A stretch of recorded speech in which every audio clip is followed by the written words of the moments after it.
Hey everyone, my name is Jakara Lewis and I am the author of the Kiss It series, TEAS Math Edition. So today I'm here going live with you guys to give you some tips and tricks on one of our 15 subsections that you guys will see on the TEAS Math. First, I'm going to go over the test breakdown real quick just to kind of give you guys a refresher. I'm going to talk about a couple strategies, take a look at some of the topics, and then delve into our topic today of applying estimation strategies and rounding rules to real world problems. What tends to happen with this particular topic is that people will hear the word estimate and rounding and say, I got that, I'm cool with that, and they don't study. The problem is that sometimes we tend to forget a lot of the small things. And when we tend to forget those are questions that you are likely to miss on your test. And I always say questions like estimating and rounding are givens, meaning that the topics are super simple. It's really easy for you to retain. And that's a given question, which means that that's a point that you should automatically count in your favor. That shouldn't be something that you're risking missing because you don't take the time to refresh and to practice. All right, so when we look at the test breakdown real quick,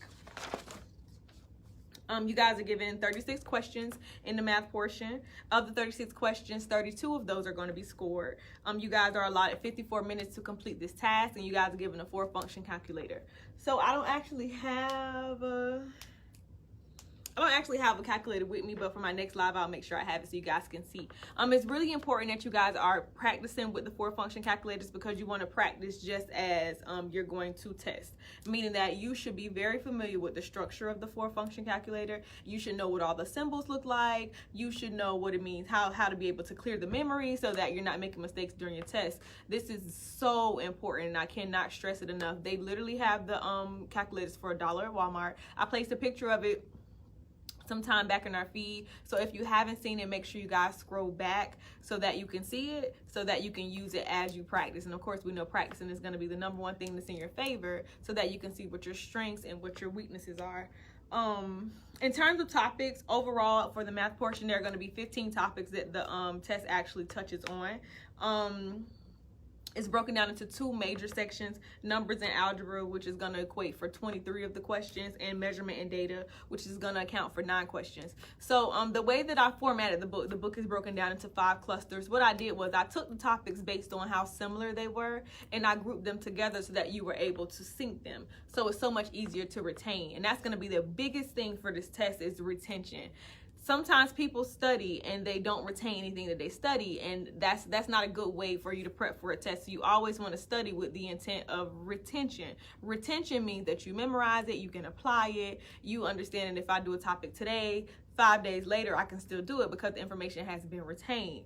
Now, although content-wise, this test really has nothing to do with nursing, what they are measuring, in my opinion, is your ability to retain information that you've learned a long time ago. So a lot of the topics you guys are seeing, some of the stuff is from middle school, some of the stuff is from high school, and now they're expecting you to do all of that in one test, and sometimes in a short period of time, kind of depending on when your deadline is. So today we're going to talk about applying estimation strategies and rounding rules to real world problems. Of course, we'll go through all 15 topics. The easiest thing for you to do is to, of course, purchase the book so that you can go along, because I'll be doing examples, I'll be giving tips and tricks directly from the book in terms of the structure. Even if you don't purchase it, I will definitely be giving you guys some really good study tips for you guys to be able to get through your journey so that everybody can pass their test and become our future nurses. All right, so test taking strategies real quick. First things first, don't overthink the test. It's just a test. It's 4 sections. It's things that you have seen. It's some things that you may have never seen, but your goal is to pass, to get the score that you need so that you can get into nursing school. So don't overthink it. It's just one test. It's content that's very general, and these are things that you have the ability to master.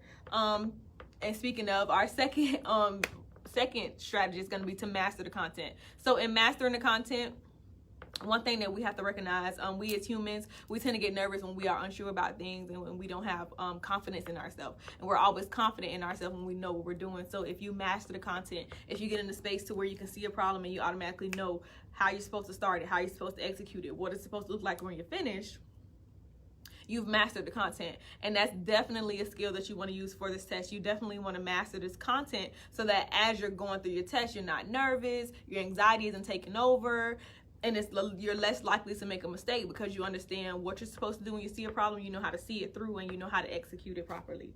The third strategy is going to be to manage your time. Of course, we know sometimes people tend to move a little slow when it comes to math, but you have to be aware that the timer is ticking. Don't let the timer dictate how you perform, but you should be aware that it's there so that you don't end up running out of time and you're missing questions, which can knock your score down. The fourth strategy is definitely going to be is definitely to be honest with yourself. As you're studying for this test, make sure that you're 100% honest with your progression. Sometimes people think, oh, I've been studying for 3 or 4 weeks and I know that I feel really good about it, but how did you measure that? How do you know that you've grown from week 1 to week 3? You know, what do you have that shows you that you've mastered a particular skill or that you've increased your score on something? So you want to be real honest. Sometimes people can study and they're not doing any better because they don't have good background knowledge. Maybe they need assistance, maybe they need a tutor, maybe they need better resources. And the honesty part is what's really, really, really gonna help you, because if you trick yourself into thinking that you're ready for something that you're not, when you get to the test, obviously, you're not gonna be able to pass, and we don't want you to be in that boat, wasting your time, wasting your money, you know, getting yourself down. We want you to be able to get in there the first time, get it done, apply to your program, and move towards your future. The fifth strategy is definitely going to be to keep testing. Practice tests are going to be a really, really, really integral part of your studying, because practice tests are going to gauge where you are. It's going to let you know, what you don't know, so that you'll know what you need to go back and review. It's also going to show you what pace you're moving at. Do you need to cut your time down some? Do you have enough leg room to where you can slow it down a little bit? Practice tests are going to be vital because they're going to measure where you are. So that's why I say, when you're honest with yourself, how do you know? How can you measure that? Practice tests are a really great way to gauge where you are, how far you come, how far you need to go, so on and so forth. And then, of course, my sixth strategy is going to be to never give up. So obviously, we know that this test can get you guys down, and I know that math is a really big struggle for a lot of people, but in the end, you can't give up, because these are all things that you can definitely get by as long as you practice, as long as you work hard, as long as you do all the things that you need to do to be able to get to where you need to go. It is no reason for you to give up at all, because you'll definitely be able to see it through. All right, so let's get into our topic for today. So again, this video is going to focus on applying estimation strategies and rounding rules to real world problems. So the gist of it is, honestly, you just have to know how to round. You have to know how to estimate. There are going to be 4 main things that I'm going to, 8. So there are going to be 4 main things that I'm actually going to touch on today that gives you an idea of how they can take this one topic and spin it on you. So that's what I like to do. I like to take the topics and I like to give you examples of what that looks like, because sometimes if you guys get a really general topic, you don't know how to study for it. You don't know if you're going this way, that way. You don't know if the question is here, there, everywhere. So what I like to do is I take those topics and I break it down specifically for you so that you know what type of materials to pull, you know how to study, and you know how to prep yourself. All right.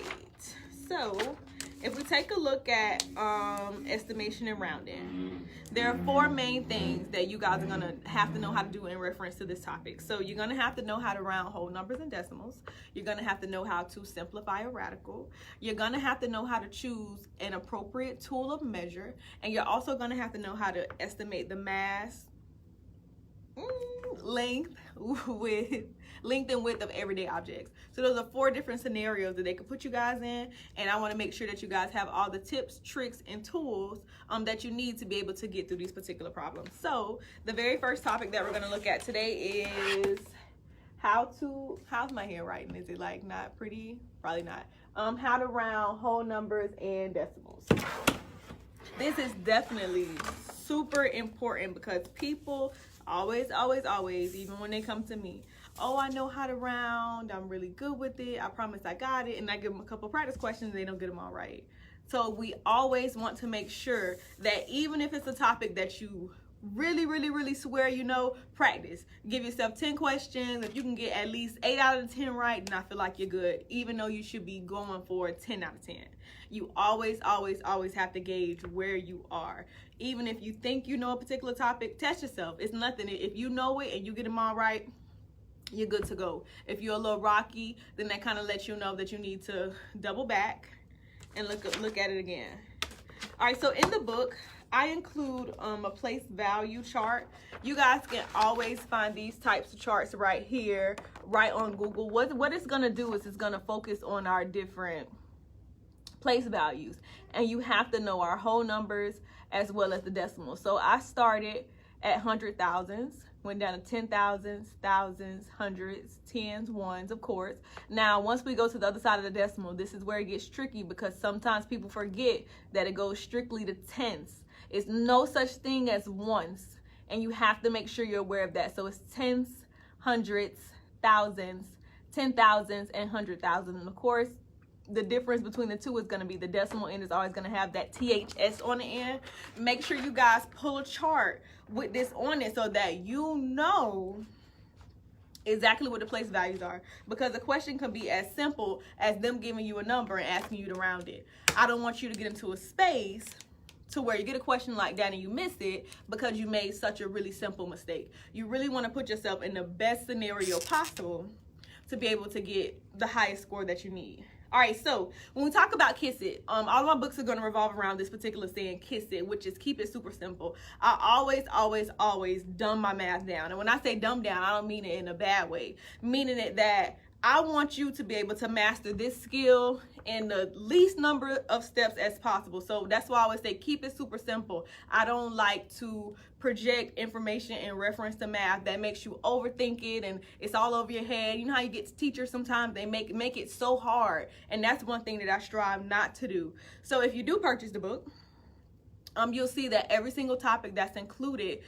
you will be able to master between 1 and 3 steps, which is great. So if you can execute a problem in 1 step, 2 step, or 3 steps, it's going to put you in a really good space because you don't feel like you're overworking yourself. And that's the space you want to get into. You always want to make sure that this is content and strategy.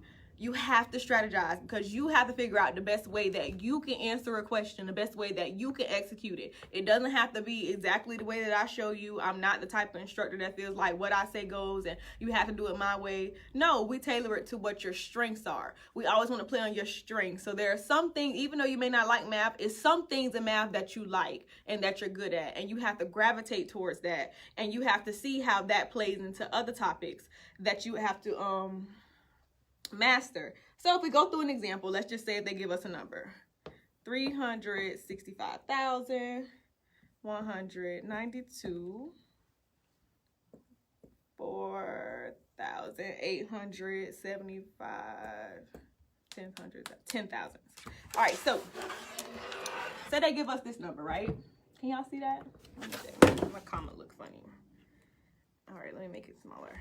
All right. So 365,192.4875. All right, so let's say, for example, they give us a question and they say round to the nearest, I don't know, we'll say hundredths. So if you look at your chart, you should know that hundredths place, that's the second number after the decimal. So in order to be able to master this, super simple. First thing you're going to do is you're going to underline that place value. So I know by looking at my number, the 8 is in the hundredths place. So this is what I'm going to underline. All right. Second step is I'm going to look at the number that's to the right of that, which is my 7. And I'm going to assess this value. This is going to let me know whether this 8 is going to stay the same or if it's going to increase by 1. So if the number to the right of your place value is 5 or greater, then the number that you underline will increase by 1, which means this will go up to 9. If the number to the right of your place value is less than 5, then that particular number will stay the same. So in this instance, okay, I underline 8. That's in my hundredths place. That's what I'm rounding. If I know that 7 is to the right of it, we've already evaluated. 7 means that this 8 has to be rounded up to a 9. And you always want to round it up 1 place. So when I rewrite it, 365,192.4. Now instead of my 8, I'm going to replace it with the 9. Now, a big issue that people tend to have a lot is that they say, well, what happens to all the other numbers behind here? Can I just drop them down? No. When you round, every number after the value that you have rounded changes to a 0. Every single time. And that's something that you do not want to forget ever, okay? So anytime you're rounding, every number after the value that you've rounded, we round to the hundredths place, will change to a 0.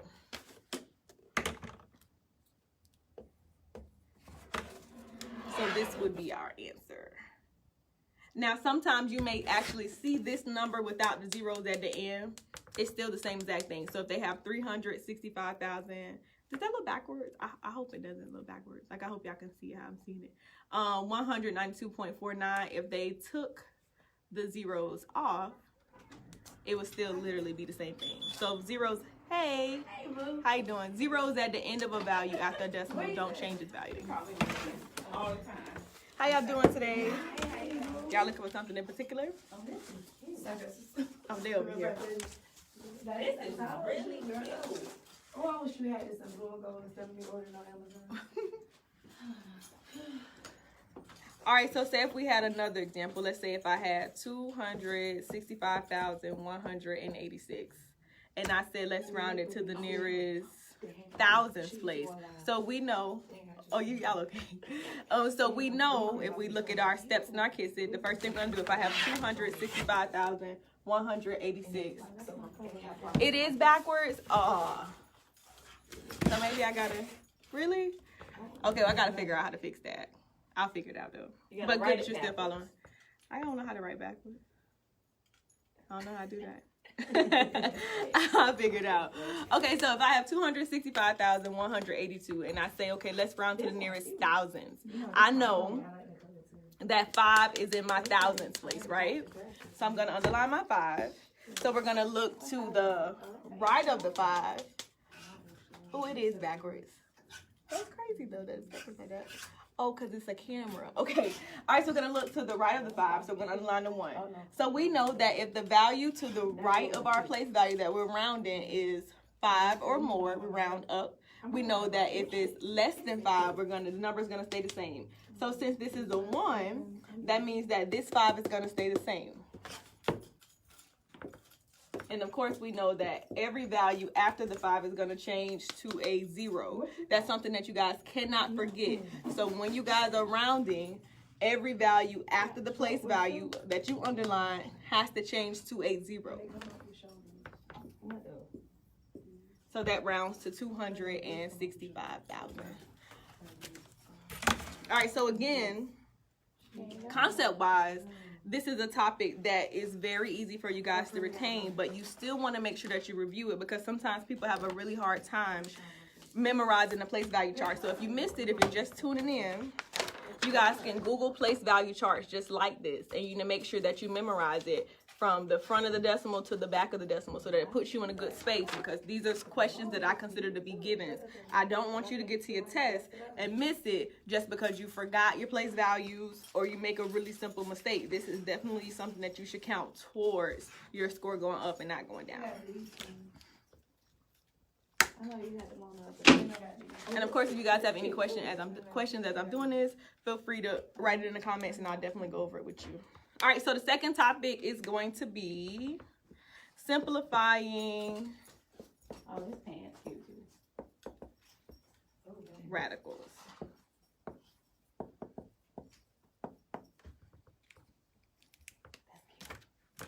All right, so again, another question that is a given.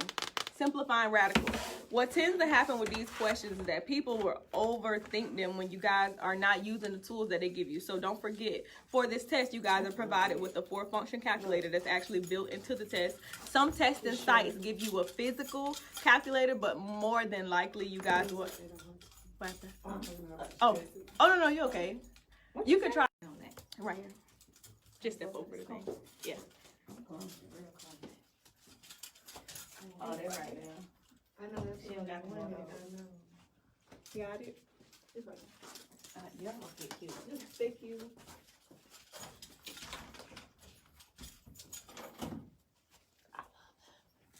All right, so they will provide you guys with the 4-function calculator. So when we talk about simplifying radicals, just to show you guys an example of what that is, radical is just like a square root. They wouldn't give you guys anything bigger than the square root, like a cubed or a 4th root. And it's going to be this symbol right here. So this is a radical. So say, for example, if they say, what's the square root of 25, right? in your head, I don't want you to say, oh, well, I know it's 5.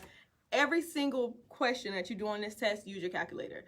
Do not get in a situation to where you're like, oh, I can do it by hand, because when you're in a testing situation, your anxiety is going to be high and you're more likely to make a mistake. So that's why I always tell people, utilize your calculator. It's a mirror over there, a full body mirror over there. Utilize your calculator so that you are less likely to make a mistake. So that's the only step for this particular problem when I say utilize your calculator. Now, what you guys have to see is that this skill is going to build on our previous skill, which was rounding. So, for example, they may give you a question and it may say simplify this. And it's going to say simplify the square root of 7, right? Okay, so I know I can utilize my calculator to give me an answer, but what if it says round to the nearest 10th? Right? So for your four function calculator, now I have one for our next video so you guys can physically see how I do it. But there's going to be a square root sign on the 4 function calculator. What you guys are going to do first is you're going to hit the number. So if you had your calculator, you would hit the number 7, and then you would hit the square root symbol. What it's going to do is it's going to give you a number that has a decimal. So in this case, it would be 2.6458, and then it will keep going on and on and on. So if I said to you, okay, let's round this to the nearest 10th place. Now we're playing on that skill we just did. So every single skill in the book is going to build on the previous skill. So that's why I say it's so important to master the content. You cannot bypass one topic and move to the next if you haven't mastered the previous one, because you're still going to struggle. And that's how math is designed in general. If you don't master previous steps, it's just like a staircase. It's going to be very hard for you to be able to master what comes after that. So, if we know we have 2.6458, y'all know my handwriting is horrible. If I say to the nearest tenths, I know that the 6 is in the tenths place. So we're going to underline that. Next thing we're going to do is we're going to look to the right of it. So it's a 4. So if I know it's a 4, that means the 2 is going to stay the same. Everything after the 2 is going to change to a what? 0. That's the space you need to get into yourself. As you're answering questions, bye. Thank y'all for stopping by. As you're answering questions, you have to be able to check yourself. Understand, why did I do that? Why is this occurring? That's going to be the thing that's really going to set you apart, because if you can explain to yourself why things are occurring, you're more likely to get it right. If you cannot do that, and when I say to yourself, I'm not saying to me, but some type of way, you have to know how you executed a problem. And that's the issue, is that sometimes people will maneuver through math problems and they'll say, I don't know how I got my answer. Well, if you can't explain it to yourself, how do you expect to be able to repeat the process? Because you know how sometimes you could do something and you just so happen to get the right answer. That's great for that question, but if I give you 10 more, how likely are you to get it done if you don't have an actual strategy? You know, like if you don't have a real method of executing it, it's going to be really hard for you to repeat that. So of course, in this instance, our answer would be 2.6. You can add the zeros behind it. It does not change the value of a number when it's after the decimal if you add zeros. Okay? So simplifying radicals, again, is a very, very, very simple topic. Your calculator really is going to take you all the way, but you have to make sure you have that sub skill. So when I say sub skill, that's just an additional skill that you need to execute a problem. You have to make sure that you have that sub skill of rounding to be able to finish the question, because again, I consider these to be givens. These are questions that you should see. You should be able to fly by, fly through, get the extra point so you can keep on moving and keep on shuffling, because the reality is that if math is not your favorite subject, it's very unlikely that you're going to know how to do every single problem on the test, and that's fine. It's no school that requires you to get a 100% on your math portion or any portion, so that's fine, but we always want to lean towards your strengths. We want to lean towards the topics that are easier, so these topics are always going to be a lot easier than the other ones. I want to make sure that you're in a space to where when you see it, you can knock it out. It's no problem. It's no mistakes. These are questions where if I give you 10 practice questions, you should get 10 out of 10. Rounding, 10 out of 10. Simplifying radicals, 10 out of 10, because it's really not a lot of room for error if you master the sub skills. So if you just tuned in, of course, make sure you guys go back to the beginning. Today we are talking about applying estimation strategies and rounding rules to real world problems. It's broken down into 4 different topics. You have rounding whole numbers and decimals, which we've covered. We have simplifying radicals, which we've covered. So now we're at the midpoint of the video, and we have 2 more topics to cover before we get out of here. And these are going to be more thinking, not so much arithmetic. So not so much math in your head, really just kind of thinking and estimating and using everyday objects. So the next two topics that we'll look at is how to choose an appropriate tool of measure and how to estimate the mass, length, and width of everyday objects.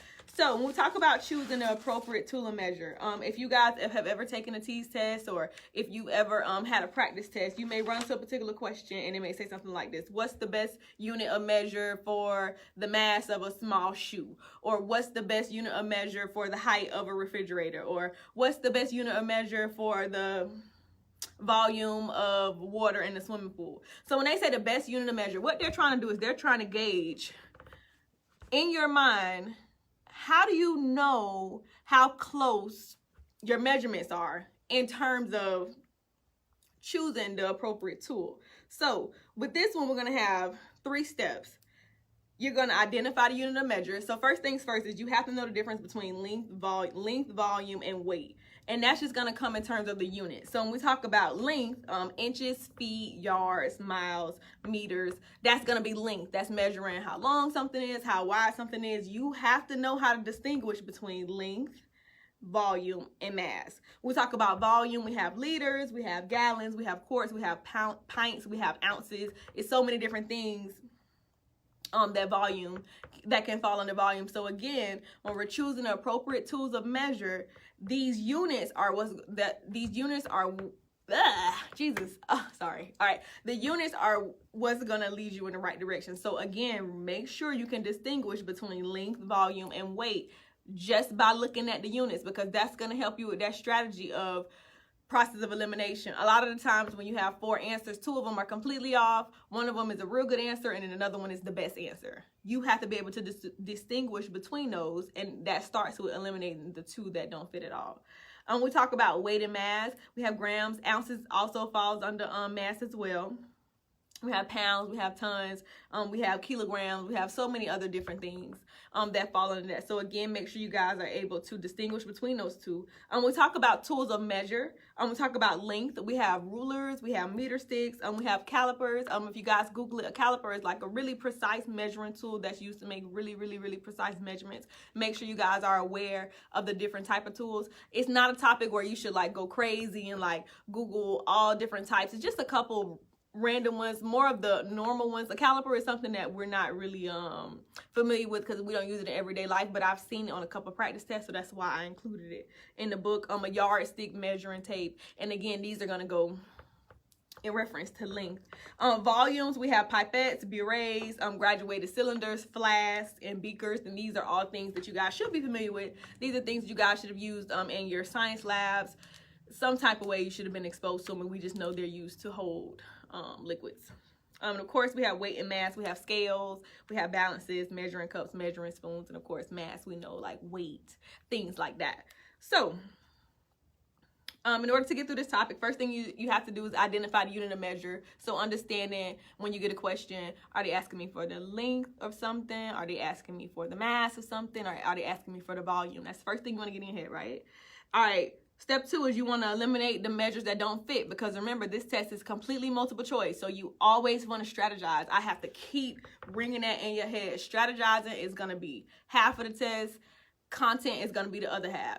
You have to have the strategy, because if you get in a situation and you're second guessing yourself, you got to strategize. What's the best way for me to execute this problem? How can I get my eyes to focus on 2 answers instead of 4? You would think a lot better if you have less answer choices. So I want to make sure that you guys get in the groove of doing that. And then 3, of course, is to choose the appropriate unit of measure. So the first question, let's say, for example, says, what's the best unit of measure for the mass of a cell phone? I know when I write this backwards, but I feel weird if I don't write it down. All right, so we know first things first, we're dealing with mass. So mass, that's weight. So we're thinking of grams, ounces, pounds, tons, all right? So the question is, what is the best unit of measure for the mass of a cell phone? So they give you answer choices, right? We have tons, we have inches, we have pints, and we have ounces.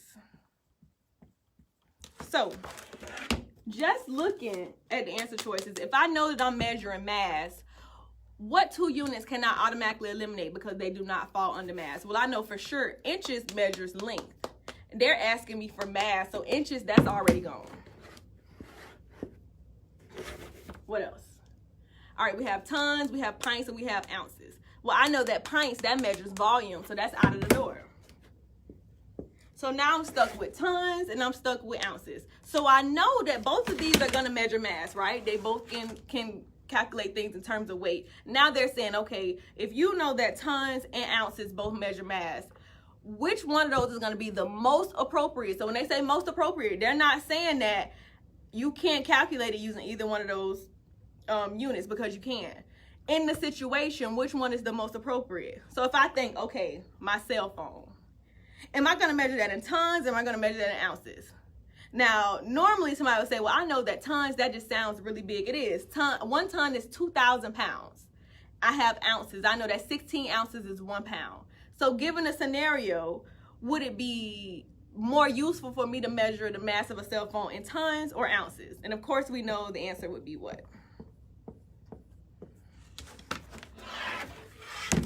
Ounces. So of course that makes the most sense, right? Now people are saying, oh, well, that's kind of obvious. I know that tons is really big, ounces is really small, so that made the most sense. Yeah, it makes the most sense, but you see what I did? I said, okay, well, I know that 1 ton is 2,000 pounds. I know that 1 ton is a small car, so of course I know it's 2,000 pounds because I'm a math person. But what I want you to do is I want you to take certain units of measure, and I want you to find everyday things that you use or that you see and say, well, I know that this is this. So I know a ton, that's a small car. When I think about something that's an ounce is gonna be like a paper clip. I don't have one. I'm trying to think. I do. Well, kind of. Well, it's not really a paper clip, but it's like kind of a clip. So something like this, that's about an ounce. So you have to find everyday objects. Think of these particular units of measures and say, okay, when I see pounds, I know that this particular item weighs 1 pound. That's the kind of thought process that you have to have so that you're not overthinking it. I don't expect you to know it's 16 ounces and 1 pound, but I do expect you to know that a paperclip is the same thing as an ounce. A small, well, no, this is real light. Something like this pad, that's like a pound. So find things that you interact with on a regular basis. Start to note that mentally in your mind so that you know when you get to your test, it's not that hard for you to be able to decipher through. And of course, we're still talking about choosing the appropriate measure. So when we say appropriate, what's the best unit of measure for the given scenario? So we can weigh a cell phone in tons, but you know how small that would be. You know how many decimal places we have to go over. So remember the word appropriate. What's the most appropriate? What's going to make the most sense? All right. Let's try another example. All right, so it says, what's the best unit of measure for the height of a coffee table? Right, so you just think of like a table that you have in your living room or a coffee table that you see anywhere else. All right, so for the answer choices, they give us pounds. I don't know why I did that. For the answer choices, they give us pounds. They give us yards, they give us inches, and they give us ounces, right? All right, so now we're going back to our strategy. So first things first, what are we measuring? It says height. So is height gonna be length? Is that gonna be mass, or is that gonna be volume? You have to be able to decipher between those three. So I know that height, that's measuring length.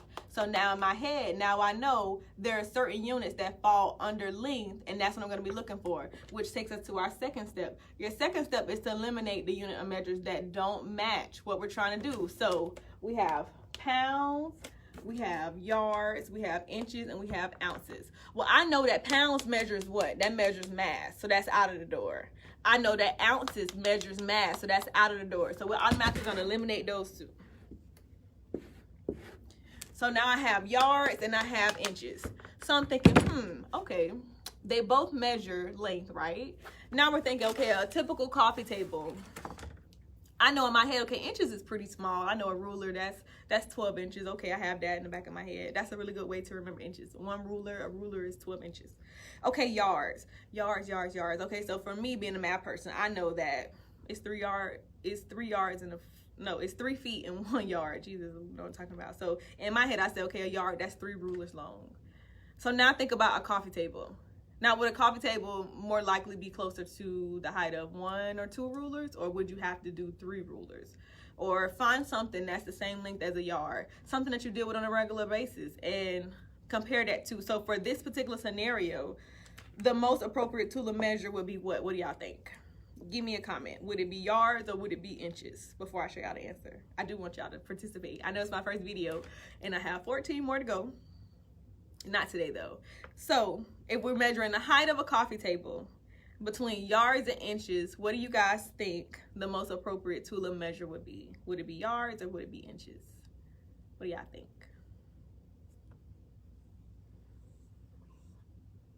Inches, right. So in this scenario, inches would definitely be the most appropriate tool of measure. And I want to keep focusing on the word appropriate, because some people say, well, I can use yards to measure. It could be a decimal. That is true. But we say most appropriate. What's going to make the most sense given what we're measuring? And that's what I need people to get in the idea of. Like, they weigh us in pounds. Could they weigh us in grams? They could. But because grams are so small, it's not sensible. Could they weigh us in tons? They could. But since tons are so big, it's not sensible. It's not the most appropriate. And that's what we want to drive home with that particular topic.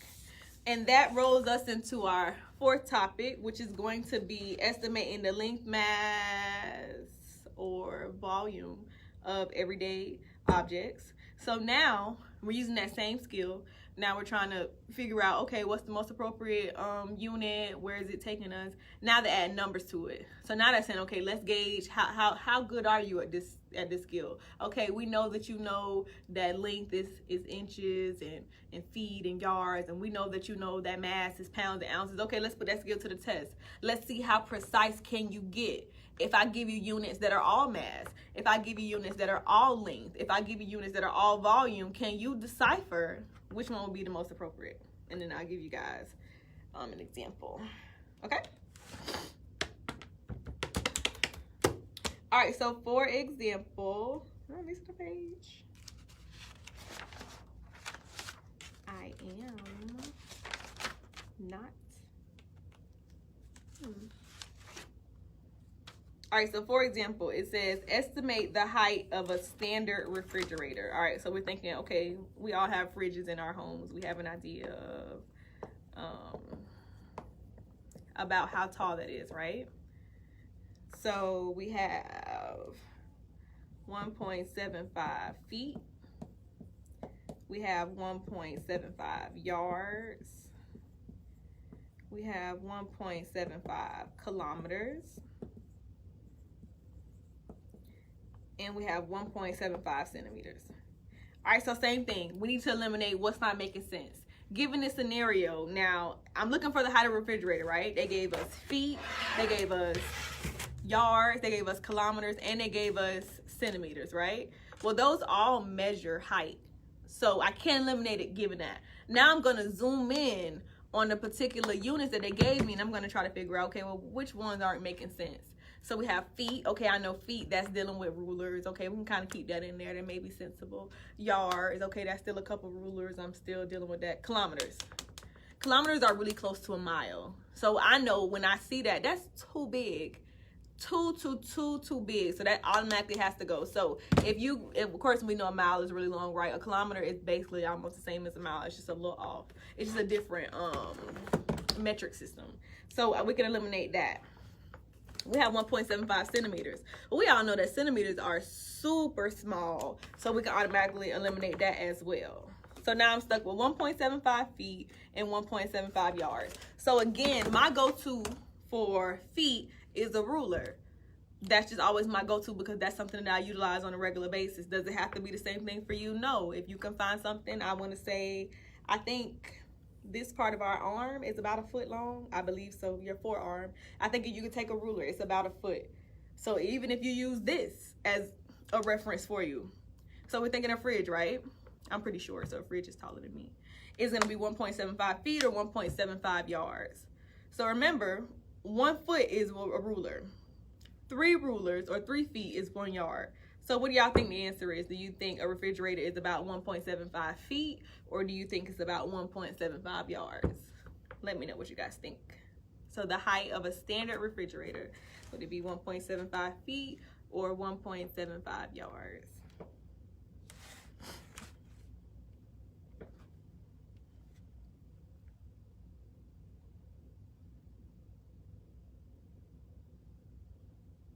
Right, so it definitely will be yards because I know that 1.75 feet is entirely too small. That's about 2 rulers, right? So say if I stack 2, if I did my 2 arms on top of each other, that's definitely not a standard fridge. Now, it may be a mini fridge, but you have to make sure that you understand all of the keywords. So again, good job, ladies. 1.75 yards would definitely be our answer. All right, let's try another practice question. Of course, all these practice questions are available in the book. The book features over 1,400 practice questions as well as really great content. One thing that I did strive to do with this book is to provide something for the market that's not available. So if you guys notice in some of the practice books that you guys have purchased, they don't do a really good job of breaking down the math, 1, and 2, they don't give you guys a lot of practice. With this particular book, I gave you content and I gave you practice as well because as a former math teacher, I definitely understand the importance of practice in order for you to be able to retain. In order for you to master the content, you have to have enough practice. You have to see something and you have to execute it over and over. That's how math is. It's execution. If you don't have enough practice and you're scrambling to try to find stuff and you may be practicing the wrong things, it's not doing a really good job of prepping you for the test. With this book, everything is all in one. And I will be adding videos to YouTube. So kind of like the same thing I'm doing now. I'm just doing this as a practice just to kind of gauge how it's going, like how I'm doing. Let me know how I'm doing so far because of course I'm just, it's my first time like actually going over a topic on what are we on? Oh, on Facebook Live. So just kind of give me feedback, different things I can change. I know for sure with the whiteboard being backwards, I got to figure out how to change that because the camera, I think I would have to do it, turn my camera around, but then I won't be able to see myself. Y'all have to turn the camera around so y'all will be able to see. But let's get into this last practice question so I won't talk y'all to death. All right, so the next one is estimate the length of a bottle of, the length of a bottle of lotion. So in your head, okay, just think like the lotion, like a regular bottle of lotion. So not the mini one, but think like when you put your lotion on, like about how high a bottle of lotion is, right? In your head. And of course, these are all loose figures. We just think standard. Normally when they ask you questions, it's the standard, not a extra large size, not a small one. Just normally bottles of lotions are all going to be the same height, right? So we have 8 inches. We have 8 centimeters. We have 80 inches. And we have 80 feet. So again, we're still using the same strategy. So first things first, we got to figure out what's not fitting. So in your head, okay, I know I'm thinking of a bottle of lotion, right? Bottle of lotion. So I got 8 inches. Okay, that might fit. Inches, because I'm thinking of a ruler. I'm thinking of my forearm. Okay, that's good. Centimeters. Now, we know centimeters are super small, right? Like super small. I think that if you look at your hand, right, you see like from here to here, like from this line to this line, that's about 1 inch, right? Oh, good job. That's about 1 inch, right? Well, if I know that a centimeter is smaller than an inch, obviously centimeters is not going to work for the height of a lotion, so we can cross that out, right? Oh, did I write inches twice? I did. That was supposed to be yards. No, I did it right. No, I didn't. 8 yards. Tripping. Oh, well, I was looking at the wrong problem. Sorry, y'all. 8 yards. And 8 millimeters. Still the same idea, though. All right, so if we go to our next one. Oh. If we go to our next one, okay, we know yards. Okay, so remember I told you 3 rulers. So think 3 of your forearms. That's 1 yard. So I know 8 yards is definitely way too big. So that has to go. 8 millimeters. millimeters is super small. Like if you're not aware of like the milli, the centi, further throughout the book in one of our other videos, I'll talk about the conversions within a unit, like our kilos, our centis, our millis, our bases. You'll be able to see how those are broken down. But just to let you guys know, millimeters is definitely way too small, which leaves us with our correct answer, which you got right, shishi, which is 8 inches. So of course, we know that a regular bottle of lotion is definitely going to be about 8 inches tall, give or take. So that's going to cover that particular topic. So if you tuned in late, make sure you definitely watch the video from the top. I gave you guys a slight breakdown of the math. I talked about some test taking strategies, and today we went over the topic of applying estimation strategies and rounding rules to real world problems. So what I did was I broke it down in terms of the possible topics that you may see. So given estimating and rounding, you have to know how to round whole numbers and decimals. You have to know how to do that. You have to know how to simplify a radical.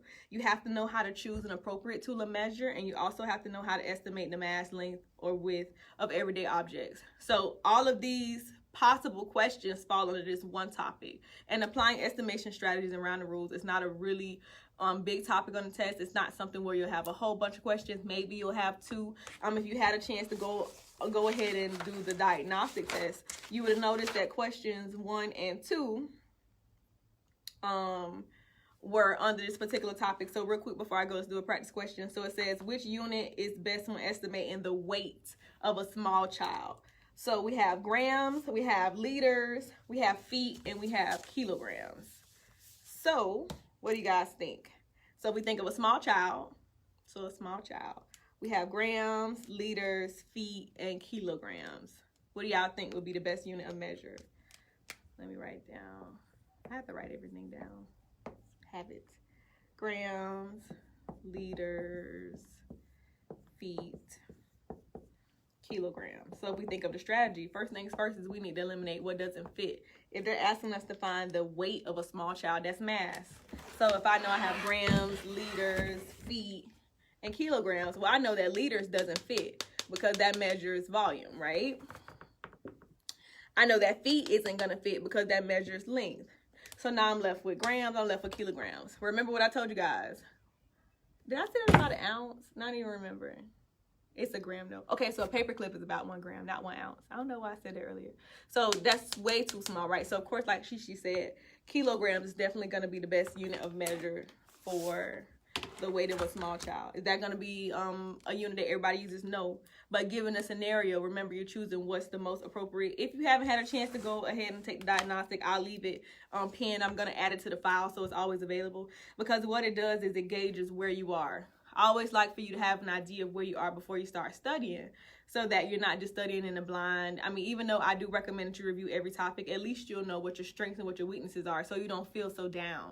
And that's what tends to happen, is that a lot of the times you guys feel like you don't know anything when you know a lot more than you give yourself credit for. And you always want to put yourself in a real positive space before you start studying. You're going to have some days where you study, you're going to do real good. You're going to have some days you study, you're going to feel like you don't know anything, and that's normal. You got to think of external factors. Some of you guys work, you guys have kids, you have a lot of other things going on. You may have husbands or boyfriends, you may have aggravating family members, aggravating friends, and that has a lot to do with how you study. So make sure that you're blocking off time just for yourself where you can focus, mimic testing conditions. So try not to study so much at work unless you're using things like the pocket prep things on your phone, but you shouldn't really be writing anything down unless you're dedicating that time, because what tends to happen is that you're so distracted, and if you don't perform well, then in your head you feel like, well, I don't really know it that well. But what kind of conditions were you studying under? Did your work have your 100% attention? And that's definitely going to be what's most important. So if you haven't had a chance to do the diagnostic, go ahead and make sure you do so. Included in the diagnostic was a diagnostic breakdown. So what I did was I broke down every single question based on the topics that you will see on the test, so you know specifically what you would do. So you see how for questions 1 and 2, that was applying the estimation strategies. If you look at questions 3 and 4, that's converting that's converting among fractions, decimals, and percents, and so on and so forth. So that definitely was a free tool that I provided for you guys. It is also included in the book as well, because we always like to gauge where you are so we can see where you start, where you need to go, and how you progress along the way. Thank you guys so much for giving me your time today. I'm so excited to have started this page, and I can't wait to see it grow to something that can help thousands of people. One day I'm a part of another Facebook group that has about 25,000 people, and I think it's so neat. And I really wanted to create this niche. I don't even know how to say it. I wanted to create this subgroup. There we go. That focus specifically on math, because I know it's something that people tend to struggle with a lot. Because I have a lot of experience with this test, I've tutored for this test for about 6 years now. I have experience with version 5. I have experience with version 6. And I decided to create the book because I felt like there weren't any resources that were good enough to properly prep for the test without overstressing. A lot of the times people overstudy for this, meaning that they study things that content-wise are way too hard for the TEAS test. A lot of the content for this test is very basic. It's things that you guys have seen, and when people put themselves in spaces to where they're stressing about things they shouldn't be stressing about, it tends to taint how you score. So I took all the content that I've gathered over the past years, just working with people and, you know, studying other books and looking at the types of questions that they have. And what I did was I created something that was better. So if you don't have the book, definitely make sure you hit me up so you can grab it. I've had people so far, the minimum scores I've seen on math sections are 75% so far. The highest I've seen is a perfect score of 100. And these are all people who have horrible math skills, like test anxiety. And what they did was they sat down, they put this up on a schedule. The book also includes, I think it's 4 different calendars that can help you break the book down. No, 3 different calendars, a 4-week, a 6-week, and 8-week schedule. If you are prepping for the test, please give yourself a minimum 4 weeks to study. I always recommend 8 weeks because you want to give yourself enough time to grasp all of the content, because along with math, science also kills everybody. It's so much stuff that you guys have to memorize. And I want to make sure, of course, that you're in the best space possible. So thank you guys so much for your time. Today we cover applying estimation strategies and rounding rules to real world problems. A lot of the problems on this test, word problems in particular, are going to be real world situations. It's not going to be so cut and dry. Some of them are very straightforward. We talk about fractions. We'll talk about some of our rounding questions, but for the most part, they're going to put you in real scenarios with things that you deal with on a regular basis, and you have to be able to have the skills to be able to solve it.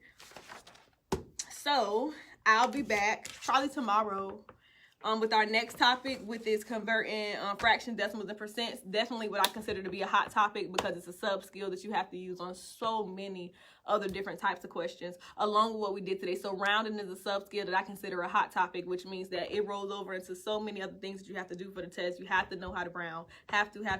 So if you don't have a place value chart, head on over to Google.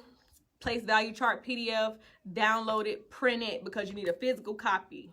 You need something physical that you can feel, because that's how math is. Sometimes people have things available in their phones, they download it and they don't utilize it. So get you a binder and get you some good resources in there, physical stuff that you can touch and that you can bring out and that you can actually study, you know, dedicate your time to, so that you can retain it. And that's always going to be something. Keep it in the back of your head. Retention. If you guys know other people who are studying, if you meet other people, definitely invite them to this Facebook group, because I want it to grow. Because even though I will be providing you guys with some really great content, of course, collectively groups like this thrive because everybody has something to offer. So if you guys find resources sometimes, or if you know any tips or tricks, or if you ever want to go live, feel free to do so that we can all share different things that you guys may know some stuff that I don't know. Of course, I may know some things that you guys don't know, and I would like to share that with you guys as often as possible.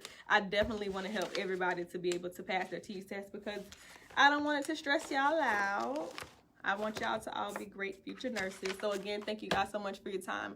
Thank you guys for allowing me to help you guys, especially when I'm just starting this part of my TEAS journey. So even though I've had a lot of fun doing it one-on-one and in person, now I'm kind of delving out into the digital world so I can reach more people and help more people. And all of your feedback is greatly appreciated. Anything that y'all need help with, or anything that y'all see, or any questions that y'all have, my phone is with me 24/7, and I'll make sure that I can reply to you guys. So thank you guys so much. I'll be back tomorrow, most likely. Every time I try to do it, I always get sidetracked with the shop. And if you're looking for fun fashions, head on over to www.houseofjyl.com. I own a boutique as well, because I really love clothes.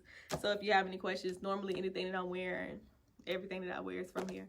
So yeah, that's another thing that I do. But again, thank you guys so much. Any questions you have, leave it in the comments. I definitely will reply.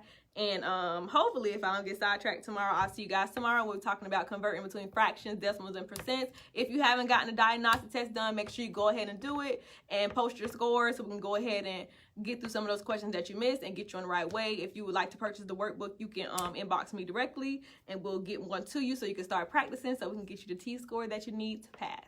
Thank you.